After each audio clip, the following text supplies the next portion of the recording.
Era uscito in bici per il classico giro della domenica per raggiungere gli amici a Ponte di Brenta quando gli è successo l'impensabile. Bernardo Massaro, 81enne di Busa di Vigonza, è stato avvicinato da una giovane donna che, fingendo di conoscerlo, gli ha rubato con destrezza il portafoglio.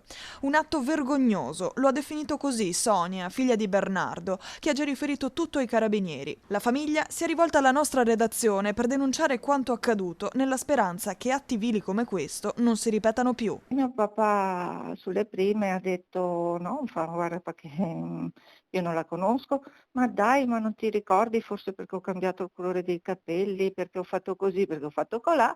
Fatto sta che: "Ma vieni qua", allora mio papà pensava di far brutta figura a un certo punto, anche se questa insisteva e diceva: "Guarda che ti conosco". Ha detto: "Ma sì, forse mi ricordo".